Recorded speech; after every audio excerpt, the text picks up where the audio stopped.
सच्चाई के रास्ते पर चल, परोपकार और सेवा की भावना दिल में रखें। पंडित रमेश शास्त्री, सोहना।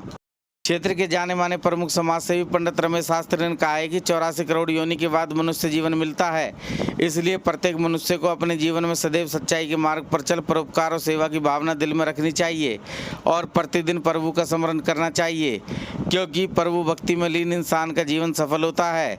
उन्होंने अहंकार, ईर्ष्या, क्रोध, कड़वे बोल, बड़बोलेपन को इंसान का सबसे बड़ा शत्रु बताते हुए कहा कि परोपकार और सेवा भावना से इंसान में इंसानियत आती है, जीवन जीने का अद्भुत आनंद आता है। भगवान की शरण में जाने से इंसान का जीवन अपने आप सुधर जाता है।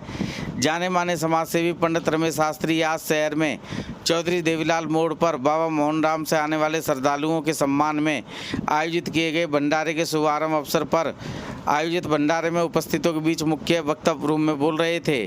उन्होंने कहा कि संत महात्माओं की संगति इंसान के जीवन को महान बनाती है।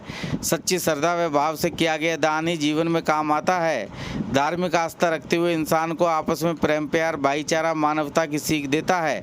इसलिए हम सभी को प्रभु को कभी भी नहीं भूलना चाहिए। उनके दिखाए रास्ते पर चलते हुए एक दूसरे का मान, सम्मान और आदर करना चाहिए।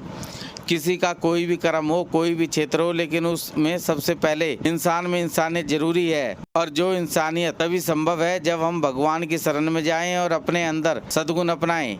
युवा समाज सेवी ओम प्रकाश माठू के अनुसार भंडारे में प्रमुख लोगों में सुंदर सेन, नितिन सिंगला, कमल शर्मा, शाम गेरा, संजय सिंगला, राजीव सेन, हिमांक वशिष्ठ, जय वशिष्ठ, रुद्र सिंगला, नील सेन, जितेंद्र सेन, नीरज, हितेश, मनीष शर्मा, मनोज पाठक, राजेंद्र चौहान, तनिक्ष वशिष्ठ, विश्वास वशिष्ठ, हिमांशु सेन, निखिल गेरा, राम पाठक, सागर सेन, आशीष सेन, हर्ष गुप्ता, अंशुल सेन, राहुल सेन, गोली, जयसिंह सेन, चिराग माथुर, तरुण सेन, हेमंत भोला आदि प्रमुख लोगों समेत विभिन्न व्यापारी संघों से जुड़े लोगों और आयोजन से जुड़े तमाम कार्यकर्ताओं ने बढ़ चढ़ कर हिस्सा लिया और श्रमदान करते हुए प्रभु भक्ति में सहयोग किया।